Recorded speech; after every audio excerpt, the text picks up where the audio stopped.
Protect your DNA. BioPQQ can promote formation of new mitochondria. Infowarsstore.com. Last night, Donald Trump announced his pick for the replacement of Justice Scalia on the Supreme Court, 49-year-old Neil Gorsuch. And we're going to take a look at the process that's going on here. We're also going to take a look at the justice himself and the opposition to it. But first, let's remember that this is one of what may be 4 picks for President Trump. Salon last summer said the next president will likely appoint 4 Supreme Court justices, and they were wringing their hands over the fact that most of their people were not paying attention. Well, they're paying attention now, and this is what they pointed out. They said since 1971, the average age of retirement for a Supreme Court justice has been just under 79. Ginsburg is 83, Kennedy is 80, and Breyer turned 78 last August. And so all of these and some of the most liberal justices on the Supreme Court are at or well beyond what has typically been the retirement age at this point. And we're talking about now 4 years out. And they go on to say the new justices will set the direction of the Supreme Court and the values that guide it for the next generation. Actually, that should be the Constitution.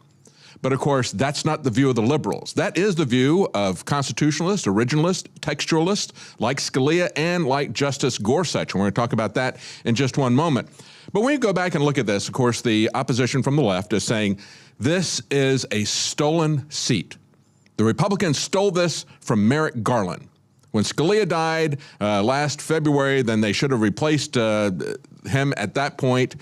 And we're going to take a look at that. We're going to take a look at the Biden rule. But first, understand that Barack Obama, like most of the presidents, had 2 picks. The only president to have only a single pick was George H.W. Bush. And of course, that's Clarence Thomas, who is still only 68 years old. But Barack Obama got 2 picks. He got Sonia Sotomayor and he got Elena Kagan.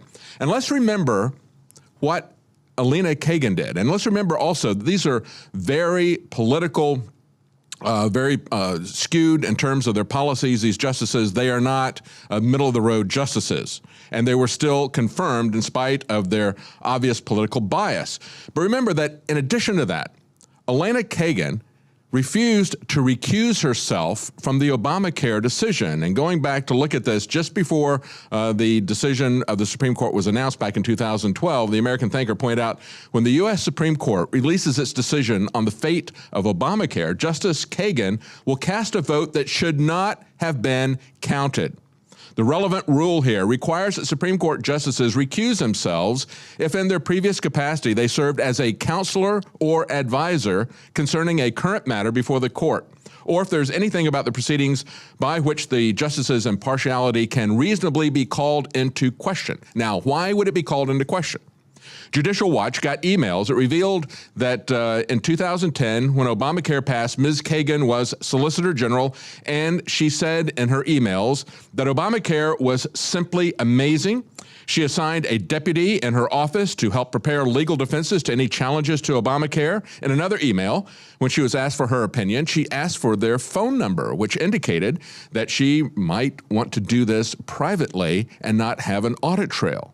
So you see, clearly she was acting as a counselor or advisor in a matter that she had a deep interest in. Nevertheless, she refused to recuse herself. Now we're seeing from the left, the LA Times editorial board, the editorial board, mind you, puts a title out here, when the GOP stole Merrick Garland's Supreme Court seat, they set the stage for a miserable battle. And they said it is hard to express how head-shakingly unfair this is. Well, they find it difficult to express because, you know, it really isn't unfair. But they do make an interesting point here. When they're looking at this, they said the Democrats have been put in a terrible bind. Now, of course, they wrote this before we had the pick of Gorsuch. They said, do they take the Republican bait? Do they declare the seat stolen and launch a filibuster against any candidate in spite and in vengeance? Or do they roll over, brand themselves as patsies, and allow Trump to appoint a Scalia clone or someone worse to fill the seat? And of course, that's what we do have, is a Scalia clone. They finish by saying it's an awful predicament. It's bad. It's hard to see how this is going to end out well. Of course, it isn't going to end well for the Democrats. They should be afraid. They should be very afraid, because we're going to show you what is going to happen. There is not going to be a way that they're going to be able to stop this confirmation pick. We'll talk about that in a moment, but as the Huffington Post points out, they said the Democrats are still bitter that their SCOTUS pick was, how their SCOTUS pick was treated. They say the ghost of Merrick Garland still floats around parts of this place. And then they go on to say, this has been a cynical strategy, not to put somebody in there. It's a cynical strategy done by Mitch McConnell to hold the seat open for Trump. Really? Let's go back and look at what Joe Biden said back in 1992 in a Senate floor speech. And of course, this all came up last year as the Democrats were demanding that Merrick Garland be put in place.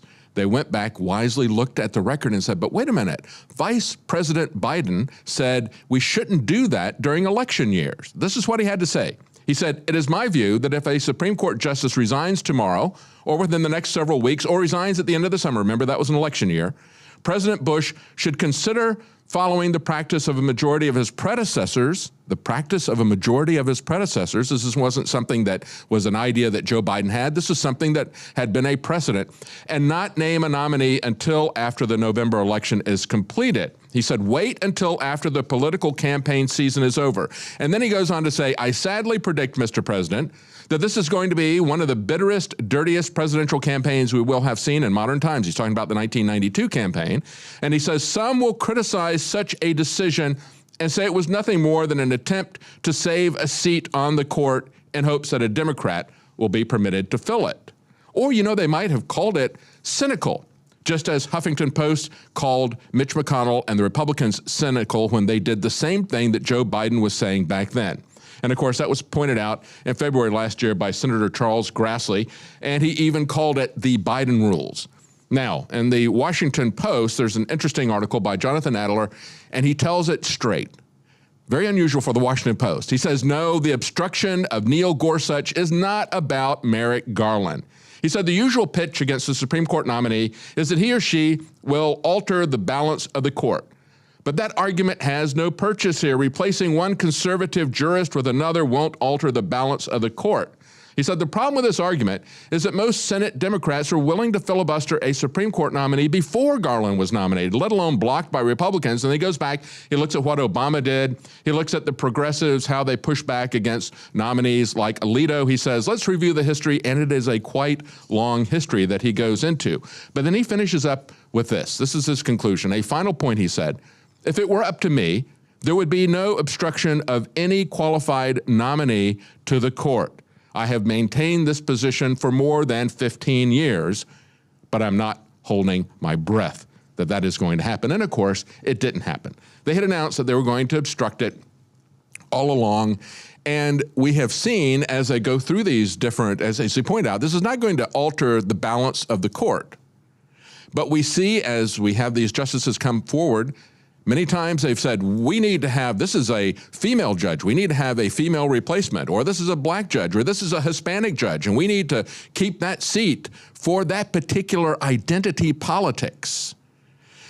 We should have maybe seats for ideologues, but even if we do go with ideology rather than identity, that doesn't change anything to replace Scalia with Gorsuch. That is the quality of the appointment that Donald Trump has made, a great quality appointment. If we go back to 2006, 11 years ago, Gorsuch was confirmed unanimously by a voice vote, and 12 of the 48 current Democrat senators were in the Senate at that time.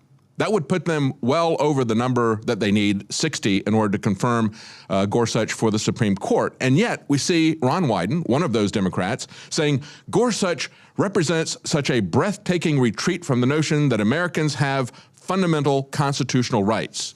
Really? I don't think so. You know what? Here's what the problem is right now.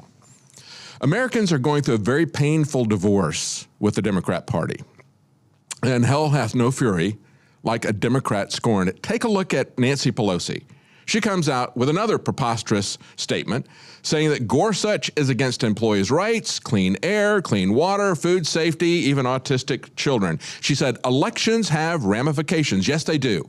And you are not willing to accept those ramifications, are you, Nancy Pelosi and Democrats? She said, here is a living, breathing example of it. She said the president in his first appointment to the court, and hopefully his only appointment, no, I don't think that's going to be the case, Nancy. I think there's going to be at least one, maybe three more, has appointed someone who's come down on the side of corporate America versus class action suits on securities fraud. He's come down against employers' rights, clean air, clean water, food safety, safety in medicine, and the rest. She said it's a very hostile environment. But hail, fellow, well met, lovely family, I'm sure. But as far as your family is concerned and all, if you breathe air, drink water, eat food, take medicine, or in any other way interact with the courts, this is a very bad decision. Well, I don't think anybody is swallowing any of that, and I don't know what she's inhaling.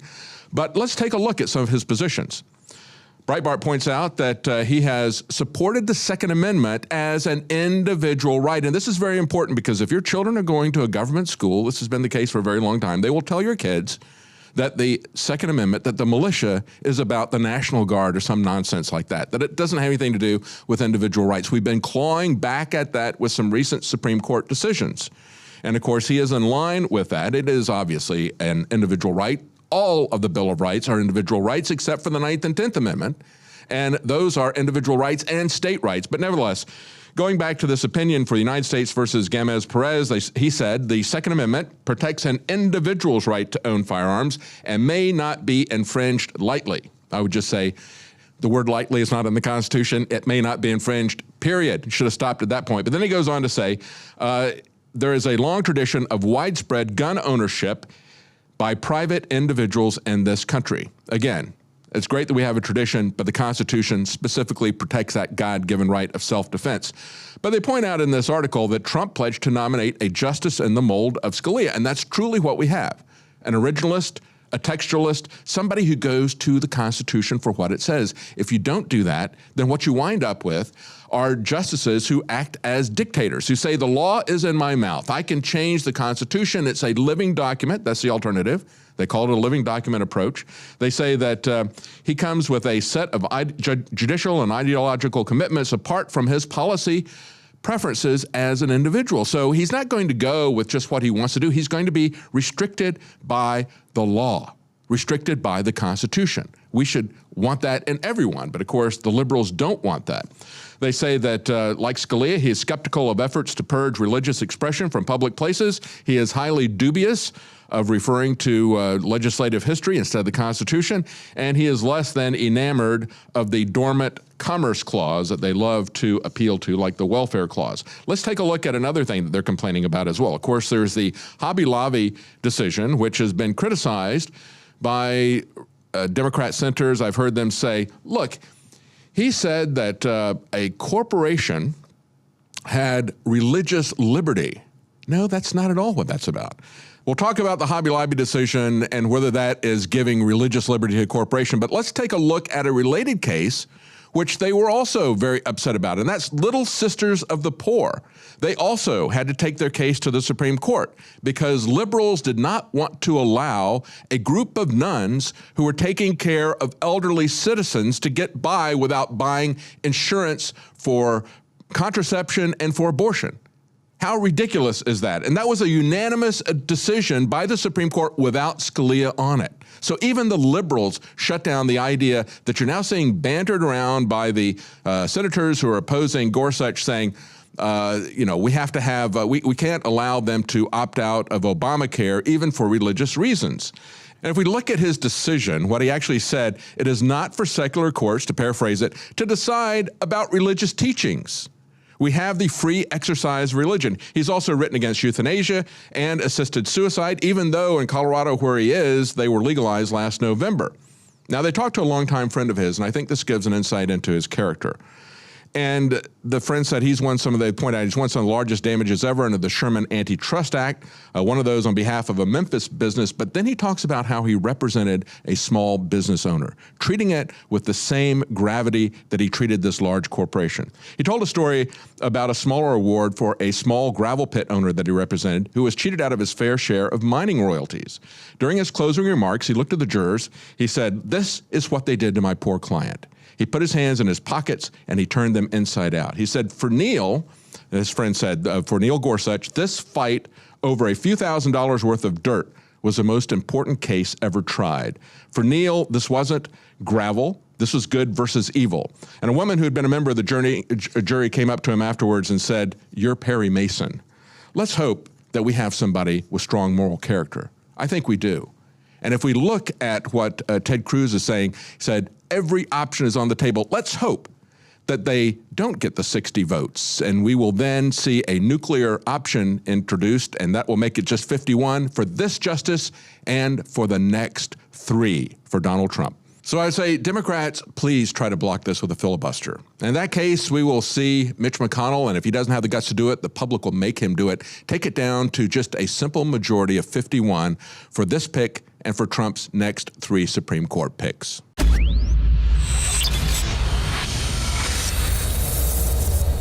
In case you haven't heard, Infowars has become the most influential media outlet in America. We're making freedom go viral. And now we are proud to announce a new weapon in the epic battle against the globalists. Infowars Prime, where you can watch live high-definition feeds of The Alex Jones Show, plus exclusive insider videos from the Infowars crew and behind-the-scenes action. Go to Infowars.com/app and download today. Infowars Prime is available right now for your iPhone or Android. You will have access to exclusive videos that you can't see anywhere else. And that means live coverage of events and breaking news on location as it happens. You can also take advantage of amazing deals from the Infowars store that are only available for Infowars Prime subscribers. That's Infowars Prime at Infowars.com/app. And if you can hear my voice, you are the resistance.